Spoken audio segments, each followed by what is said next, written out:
Hello there, Internet. I hope you're having a wonderful Saturday today, and thank you for joining me in the Homebrew studio. My name is Matthew, my pronouns are he, him, and I'll be your host for the next hour or so as we talk about creating original content for tabletop RPGs. Now, today is going to be a little different from our usual show. Uh, because when I was making my notes up for today, um, I started writing them and then suddenly it was 2 hours later. So I kind of rambled a bit. So I guess I'm going to be rambling today.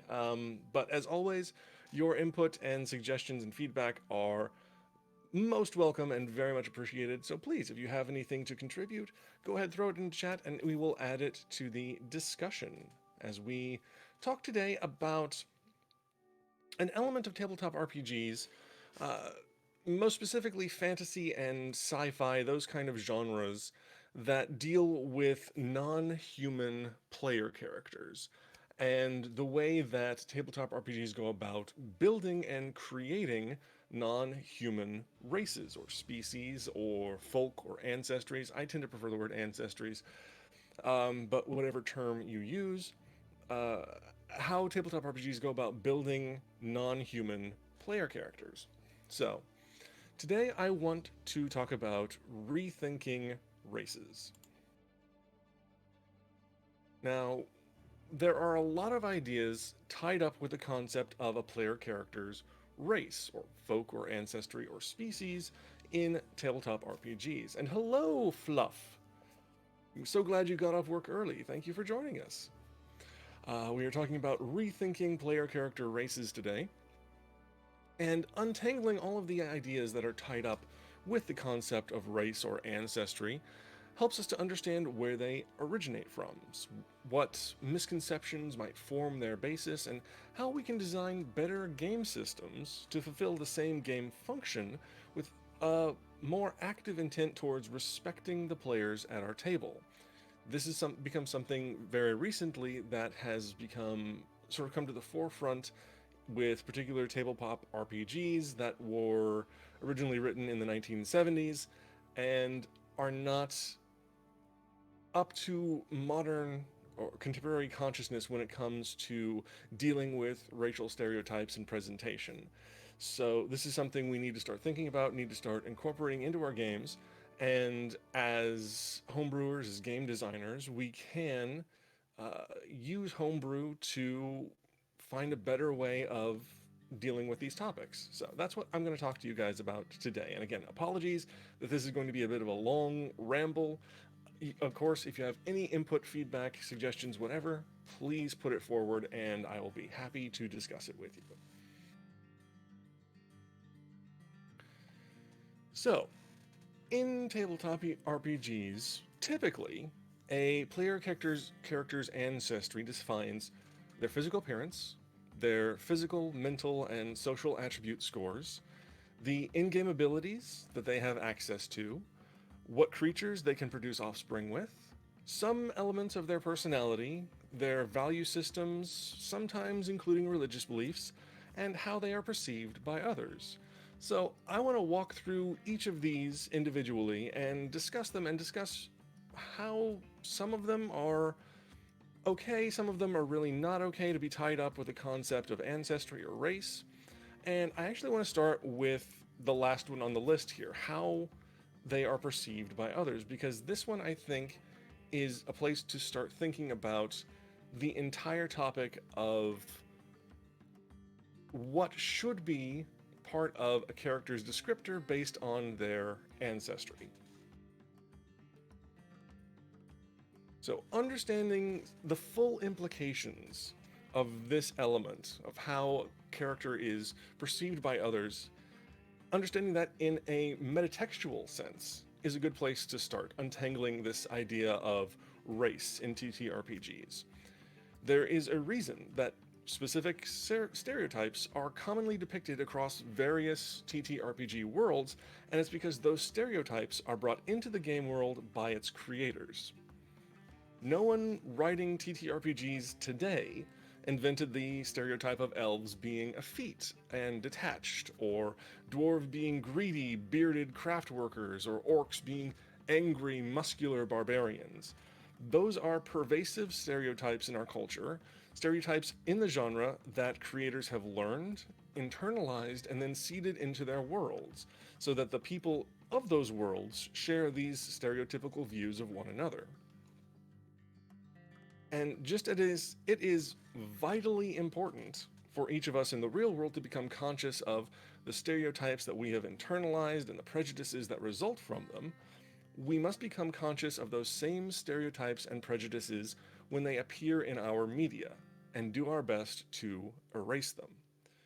The origin of this concept is rooted in ignorance. To embrace stereotypes is to embrace ignorance.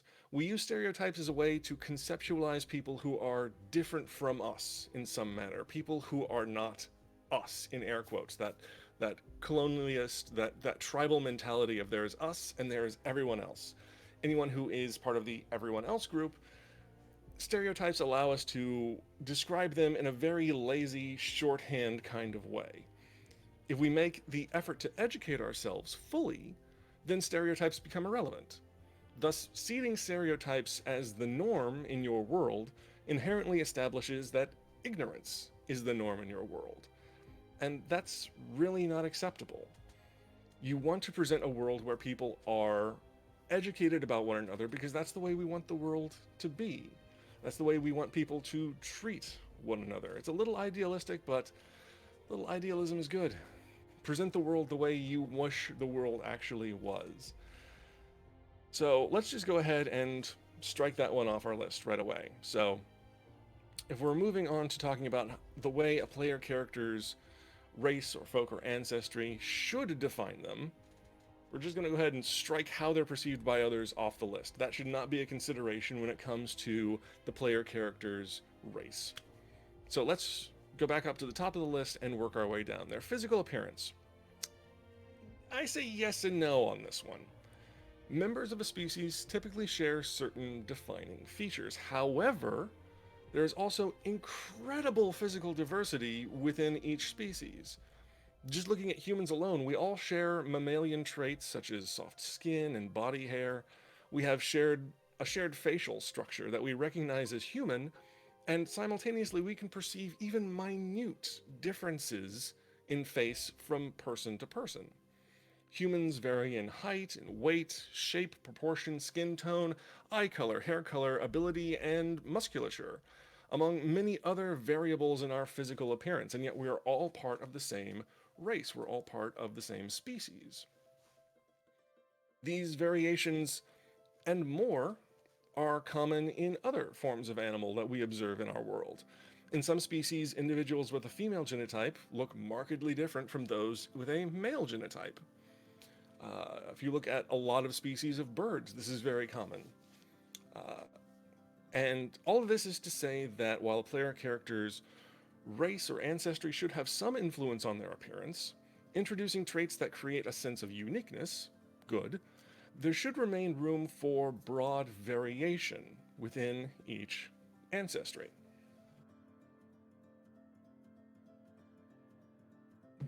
There's no reason everyone of a particular race or ancestry has to look the same.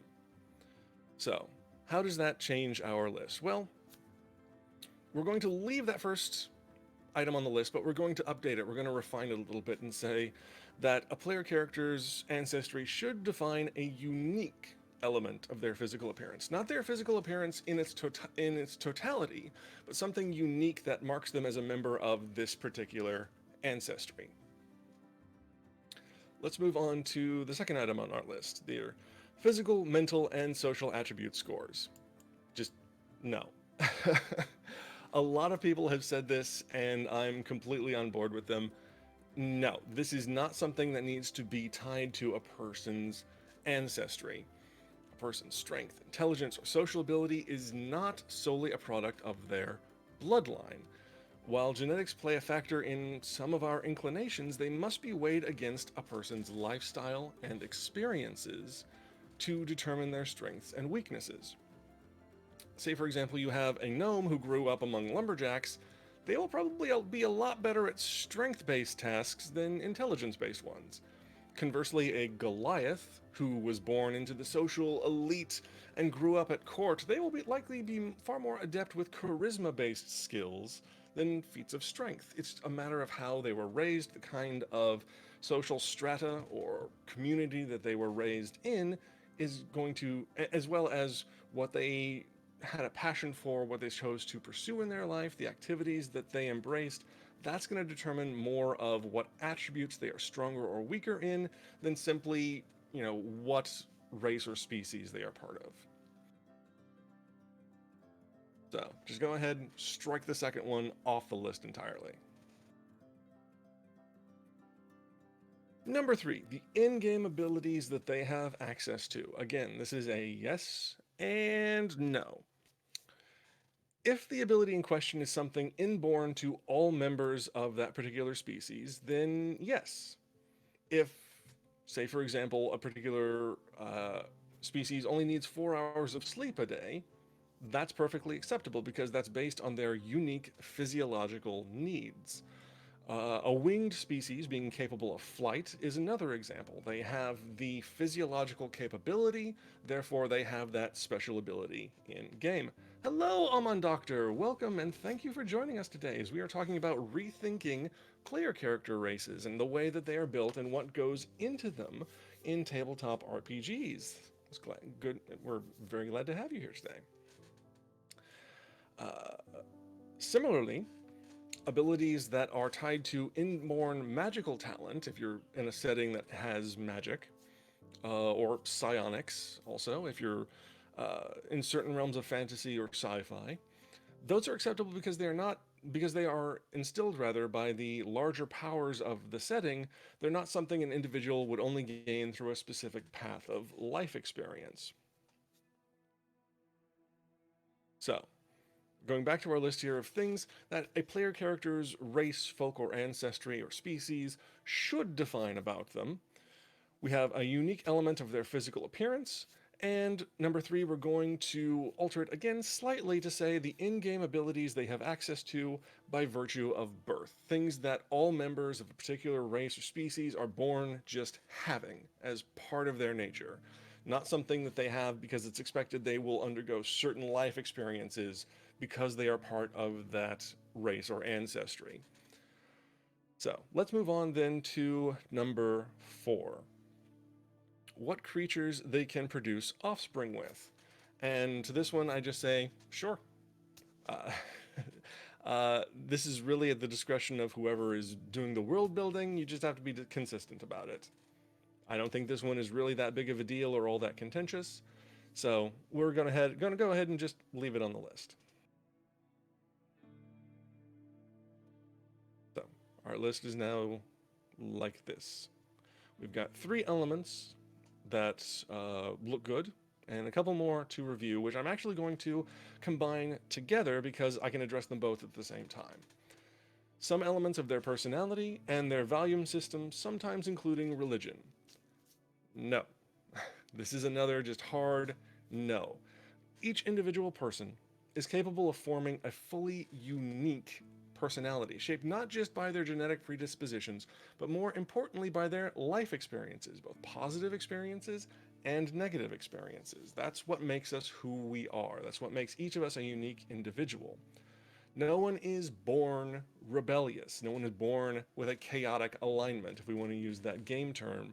They are shaped by being given something in their life to rebel against. No one is born benevolent. They are shaped by being shown the value of benevolence. They are taught that as a virtue. Much like a person's value system and religious beliefs, these are elements of a person that are shaped by how they are raised, shaped by the values and lessons taught by their parental figures, and the values and lessons they see exemplified in their society. These are not inborn traits, these are things that we learn and develop as we grow into unique individuals.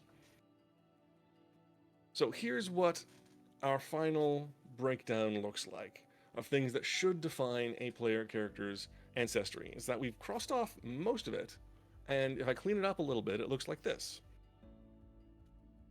Player characters, race, folk, ancestry, or species should define a unique element of their physical appearance, the in game abilities they have access to by virtue of birth, and what other creatures they can produce offspring with.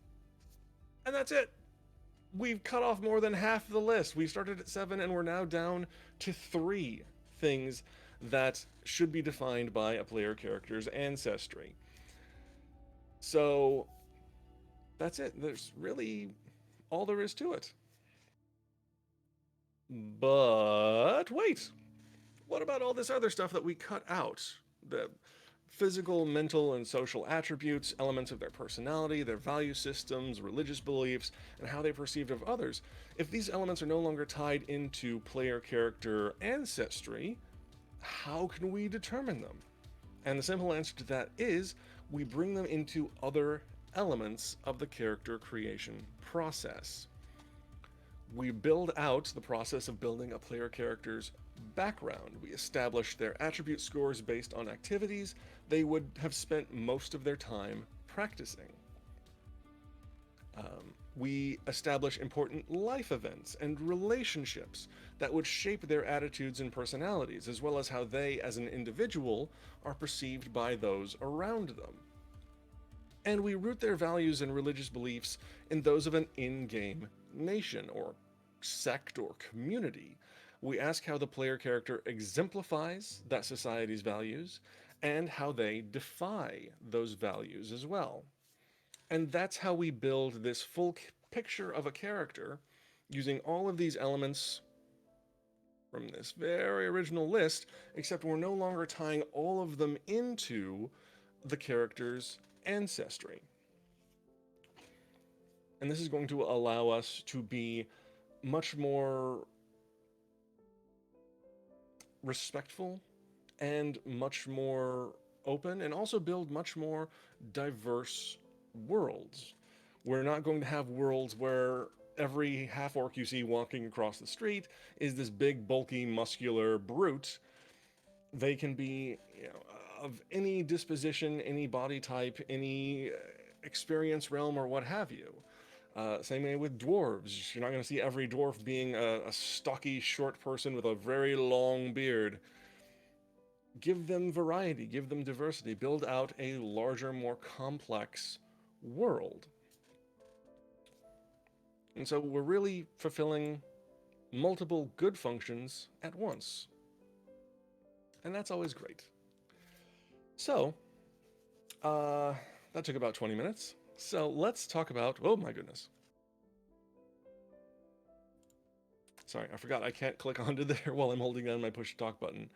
Hello, annoyed and confused. Welcome to the stream. We've just been, I would say we've been talking, but really I've been talking for the last 20 minutes or so about player character races and rethinking how to build them, what all should go into the consideration of making a player character race, and what is or is not appropriate to attach to a particular race. So now, let's go into actually creating some player character races or ancestries of our own we can come up with. And remember that our guidelines here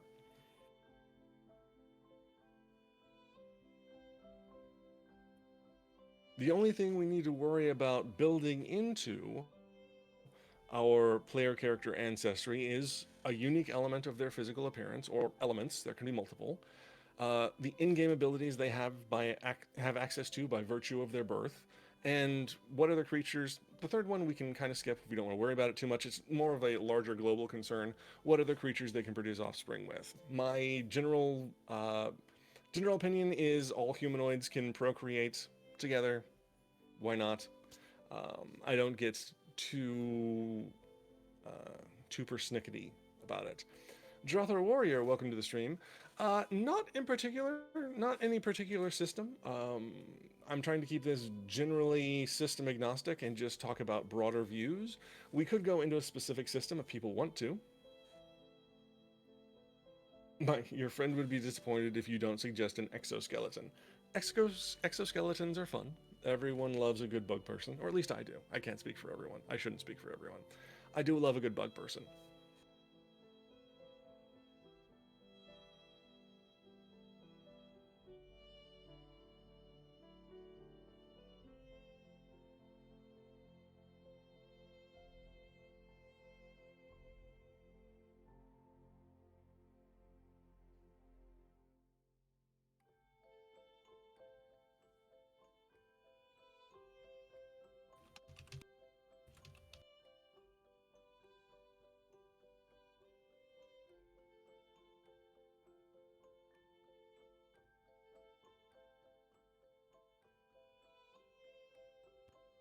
So if we're going to be creating uh, a new fantasy folk for our game, or we could be doing a sci-fi folk. I'll leave it up to you.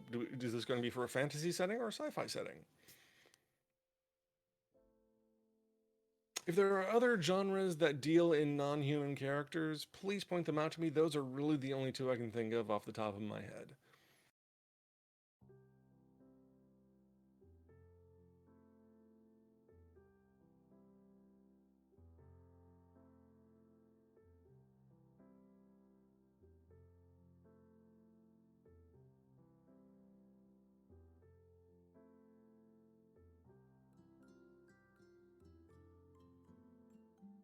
Ooh, subterranean fantasy. I like that fluff. Sci-fi fantasy like Star Wars. Let's merge the two. A subterranean sci-fi fantasy. Because you can never have too many genres. That's a lie. But oh, I'm sorry. You said suburban, not subterranean. I completely misread that. I'm so sorry, Fluff. Um, but a sci-fi suburban fantasy, sure. Uh, so we're creating this folk for our sci fantasy that has an exoskeleton. So something chitinous and hard, more likely. Um, what should we call them? Do they have any other unique appearances or features? And what sort of inborn abilities might they have as a result of their their unique physical qualities? A race that drives SUVs in the future? Again, that's not really a racial trait, I would say. There may be societies and cultures. There may be where we have biker gangs today, they have SUV gangs in this particular future, but that's more of a cultural grouping than a racial grouping. Get those bug kids to soccer practice. An extra set of arms, okay.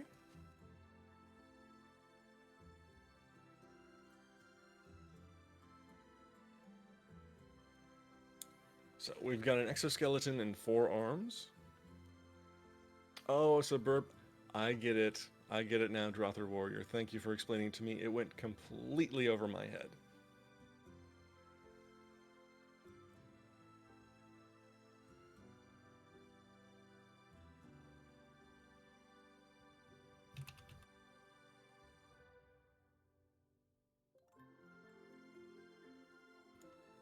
So they have the ability to communicate using pheromones. They have a non-verbal form of communication. That's fun.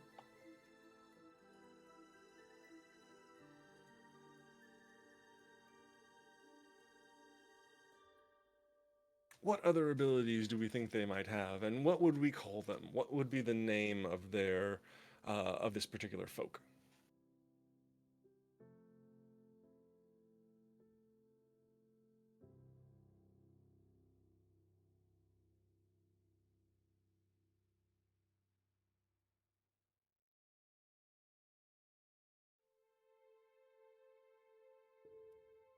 Don't say that around Logan, annoyed and confused. He has very strong opinions about osmosis.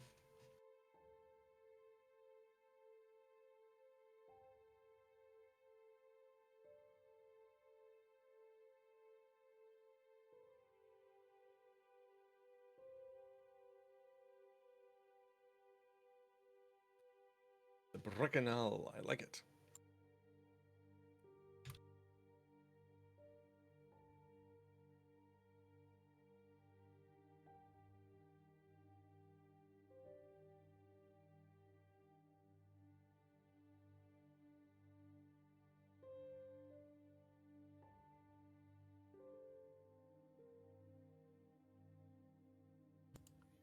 Chimex is a good name too. I'll put that down there.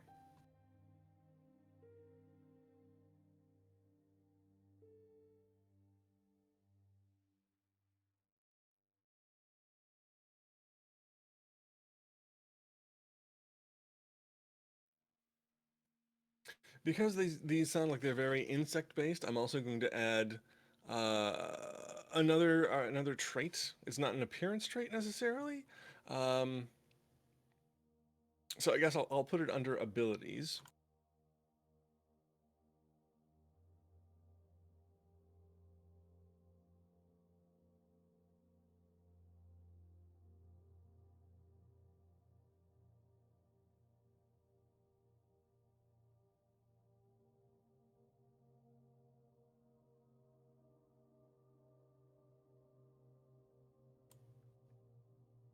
And thank you, Google, for correcting my awful spelling. This is the idea. I like the way that some insects, quite a few insects actually, have this metamorphosis process where they start as little grubs and then they cocoon themselves and they come out like adult formed insects. So we can add that as a trait of this particular folk. That when they're young, they're like big, sort of grubby things, and then they go through puberty and come out as humanoid insects.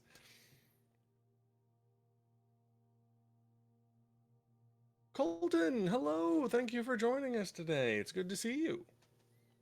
Hopefully, you're being a good Saturday. Being a good Saturday? Hopefully, you're having a good Saturday. What do you mean, a good Saturday? Yes, Gandalf, thank you. Uh, Stop becoming a pupa during class.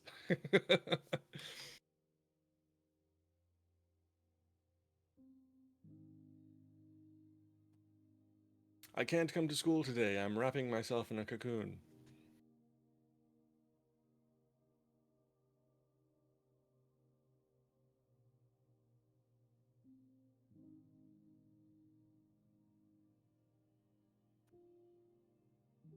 Ooh, there's an interesting idea, Malkuth Soldier.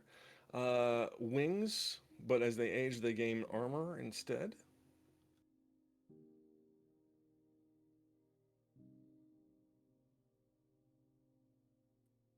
We could do that. We could also do the sort of the what is it? Ants, I think. Certain types of ants, or most ants, where the males will have wings, but the females don't.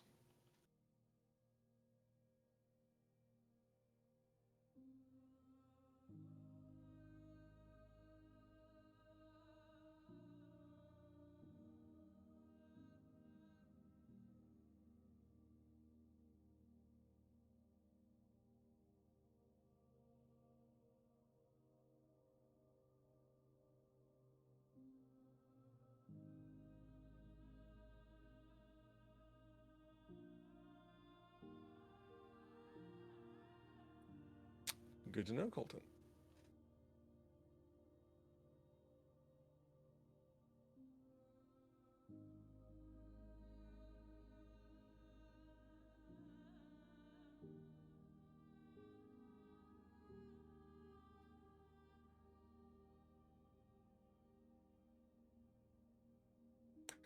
I didn't know that. Thank you. It's always a good day when you learn something new.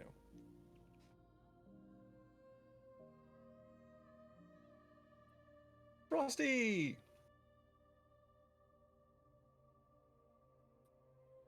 Ooh, that's actually an excellent suggestion, Frosty.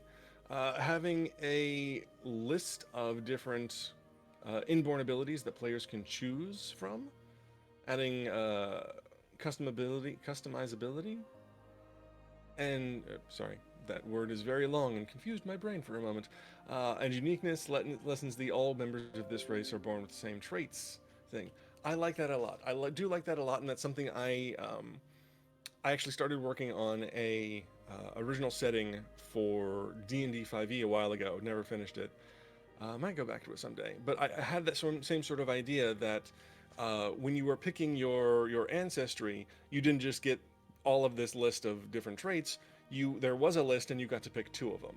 Uh, and that same sort of idea of giving more variety and uniqueness to player characters. I like that idea a lot, and I completely forgot about it. Thank you for bringing it up.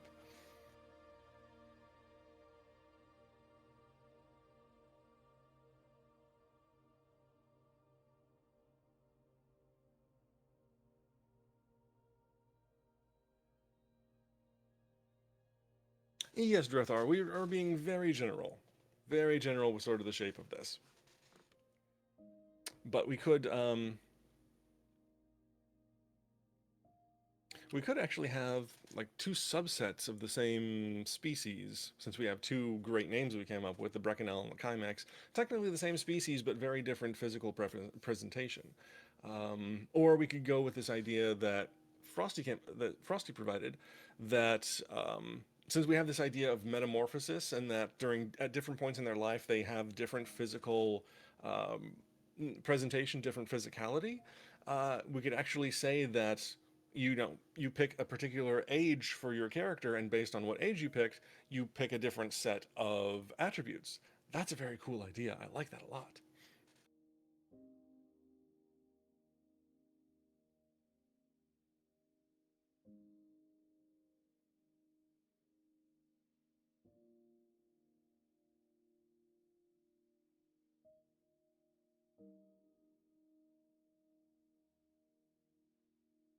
Ant people, beetle people, roach people, bee people, crab people, all the kind of people with exoskeletons. Everyone loves them.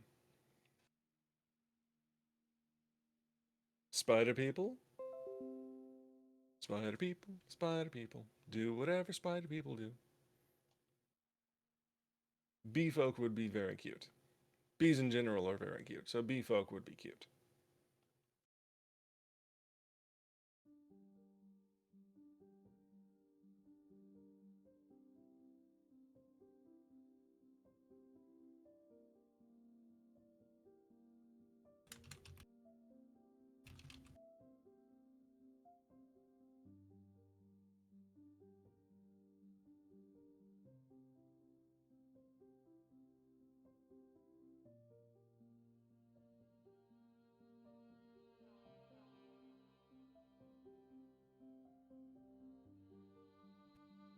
But I love that somebody made a thinky bee.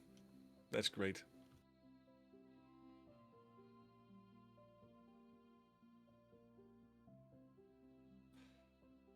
Okay, uh, let's move on. Let's make another folk race. What else should we do? Da-da-da-da-da.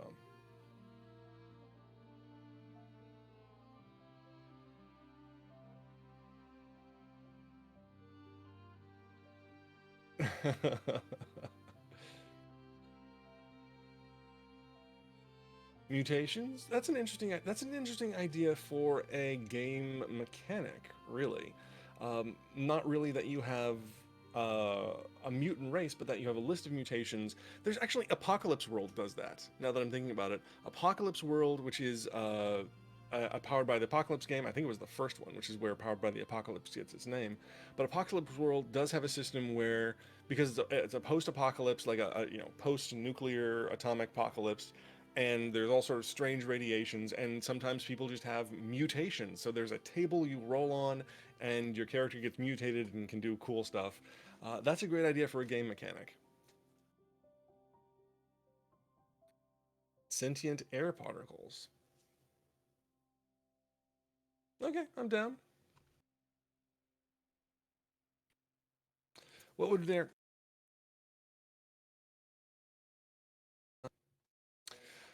So, what sort of unique appearance would our sentient air particles manifest? How would they manifest themselves?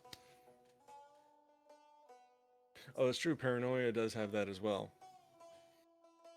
Paranoia is just a bonkers game. If you've never played or watched it, it's absolute insanity. I love it. My keybind is bees. You're right.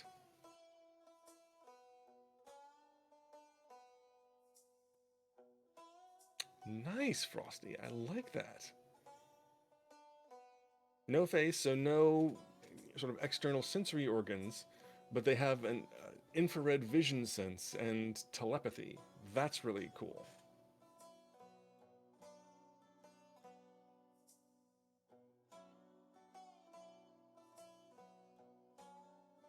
Can't be seen, only heard. So sort of a sentient wind. We're getting into the happening territory here.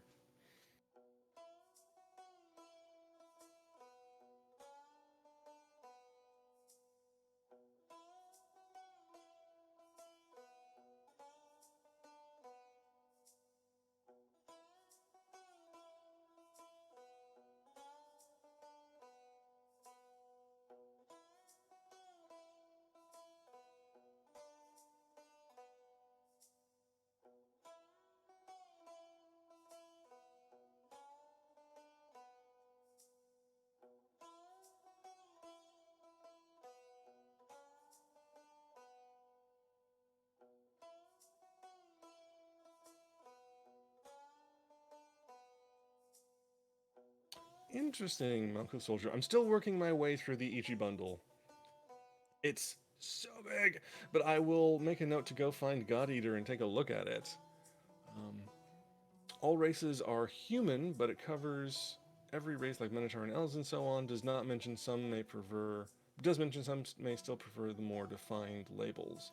So is it kind of a what's the one Shadowrun type of game where everyone is nominally human, but people start to manifest these uh, inhuman traits that are more in line with traditional fantasy races.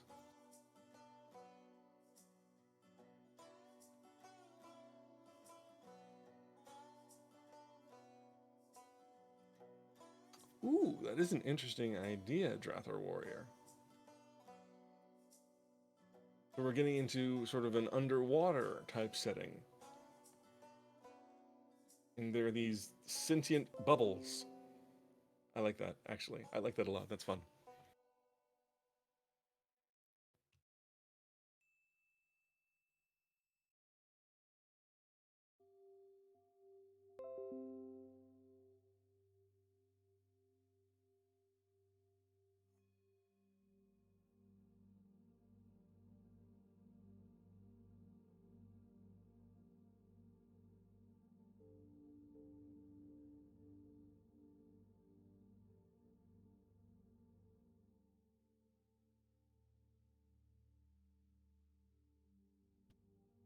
Oh, neat, Malkuth.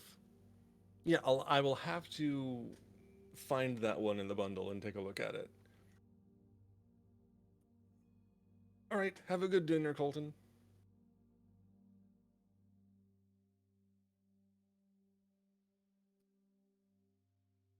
All right, Drathar, have fun working on your game.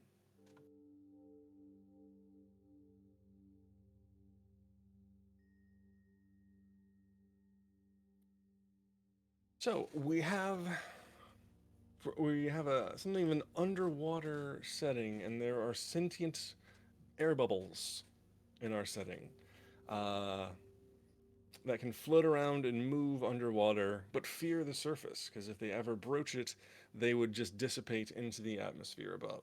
That's interesting.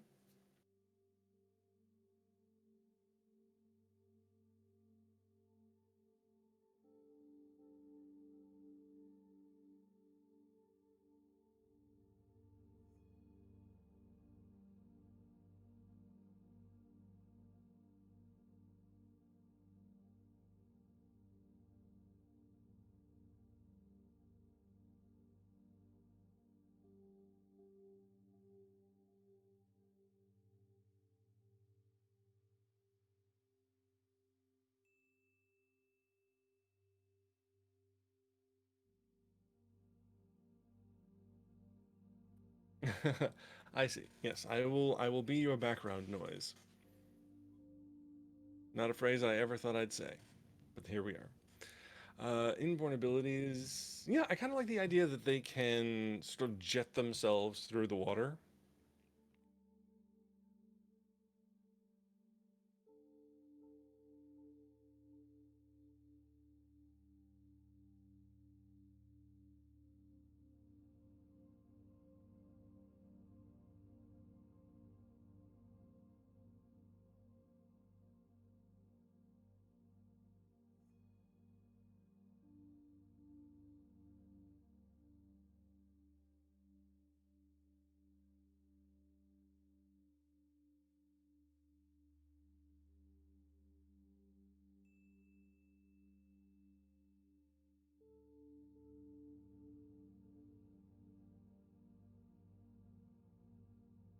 There we go.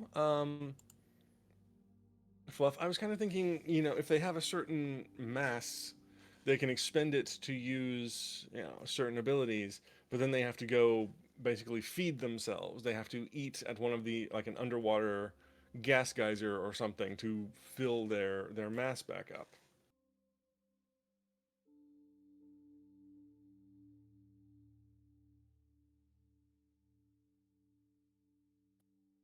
So Quetra. Ooh, I like that. I don't know if it means anything, Tessa, but that's a very good name.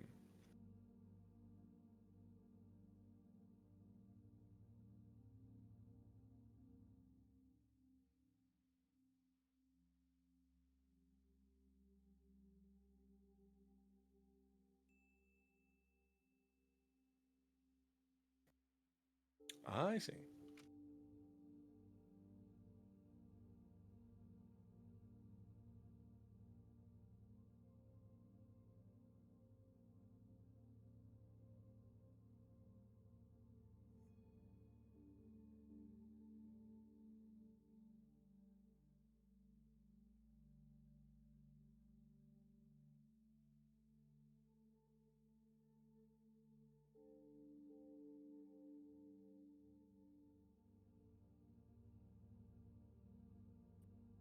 Kind of like the idea of this sort of Voltron massive Silquetra creature. It's just lots of bubbles joining together.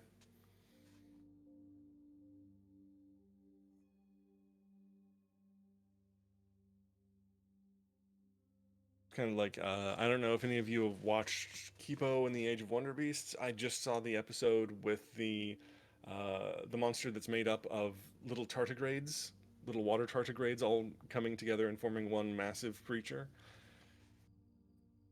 It's a good episode. It's fun. Well, it's really sad, but yeah, it's a good show. I recommend it if you haven't watched it.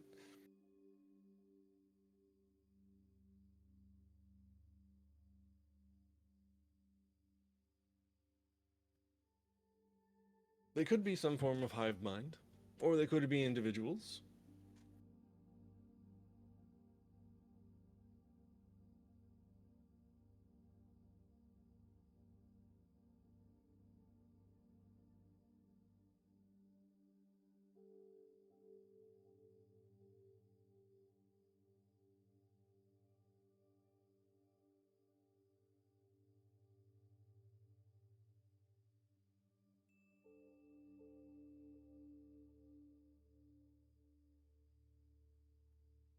All right, what else can we create? We've made some fun insectoids, we've made some sentient bubbles. What else can we make?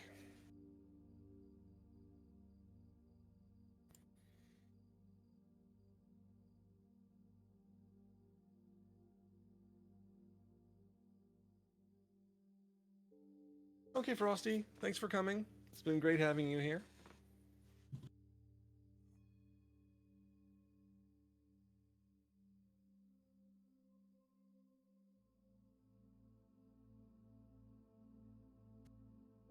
Something based on a mythological creature. Ooh, I'm certainly open to any suggestions.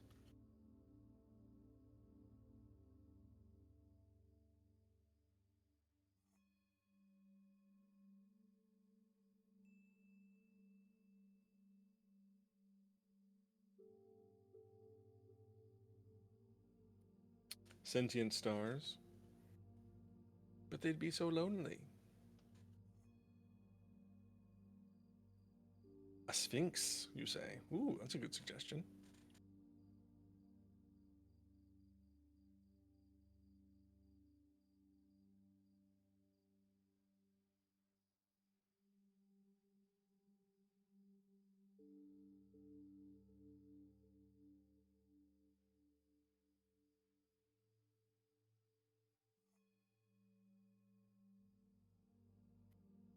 We won't necessarily call them sphinx, but we will give them sphinx like features and start with that as a base idea. Should they be very sphinx like in appearance? So, like lion body, eagle wings, human head, or do we want to play with it? Do we want to give them like a crocodile body and a corgi head and butterfly wings? We could, mix it up a little bit.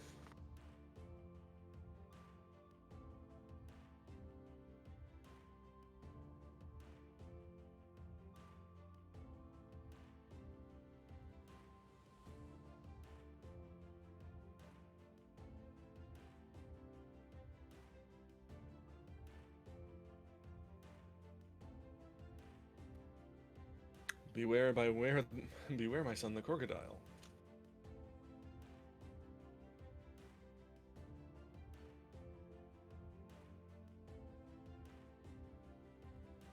Confused feelings? How? They just filled me with terror.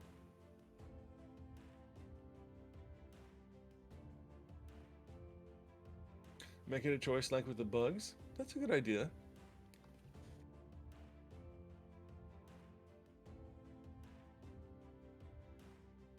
winged lamia? Lamia? That is kind of what a sphinx is, isn't it?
Unique features. Has head.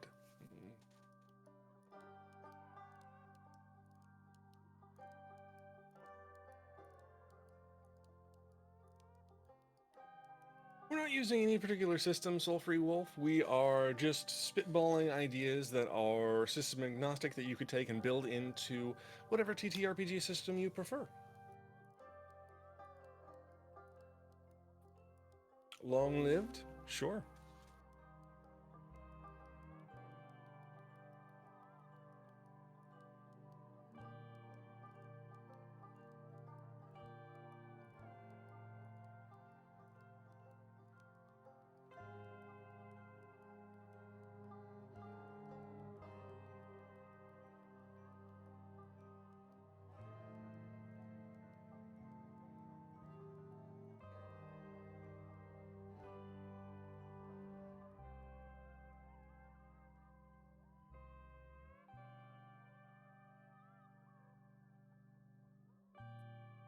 No worried, annoyed and confused.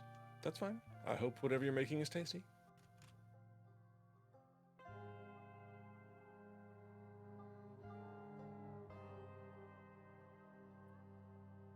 So what should we call our Sphinxian race of crocodiles and other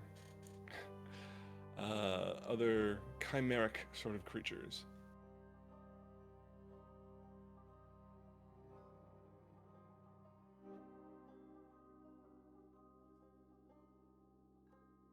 The Manticorps?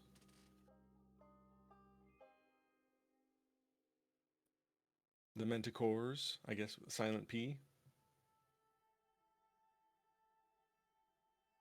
Oh, really? A recipe Colton gave you. Does it include bees?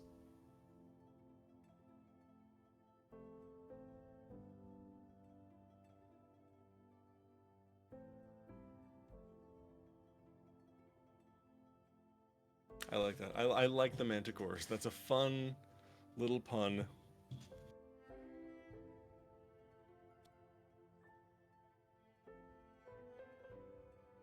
The Arsubaran. Arsubaran? Does that mean something, Drathar?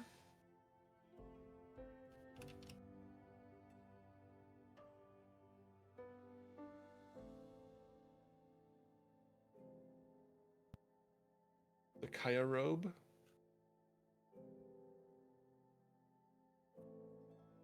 Sounds like Schiffer robe, but you left the F out.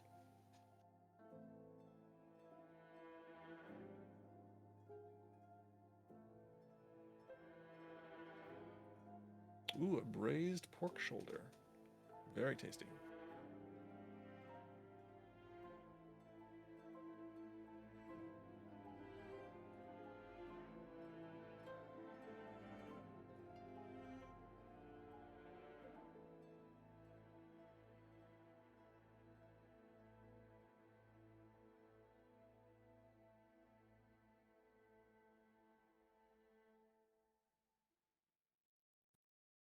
Ah, I see fluff.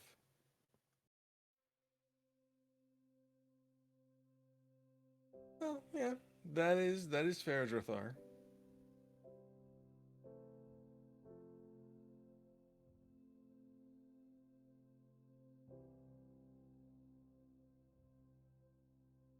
All right. Well, all of this discussion of food is starting to make me hungry. So, since it is almost 5 o'clock, I will start wrapping things up. Thank you, everybody, for joining me today in the studio. It's been a lot of fun. We've made some very interesting creations here. Our Breckenel slash Chimex insectoids, the Selquetra. It's going to be hard for me to pronounce. Selquetra sentient bubbles and the Manticore or Arsubaran. Arsubaran. Okay, a lot of things are hard for me to pronounce, it turns out. Are Sphinxian type creatures. This has been a lot of fun. Thank you all for joining. Thank you for listening to my rambling bit at the beginning, but just to sort of outline my philosophy on when it comes to design for different ancestries and folk in TTRPGs. Hopefully, you learned something. I certainly learned something today. Thank you again, Colton. And that is going to be it. So, directly after our stream wraps up today at 5 p.m. PST or PDT, Pacific time, whatever that is, you can catch Plot Hunters over on twitch.tv/slash Plot Hunters. They are fantastic actual play TTRPG stream. So go check them out. On Monday, there's actually nothing on Monday. Tuesday, you can come back for Shenanigoon's first mini campaign at 7 p.m. Pacific time. Angela, I believe, is going to be leading the players through something new and exciting, so definitely come check that out.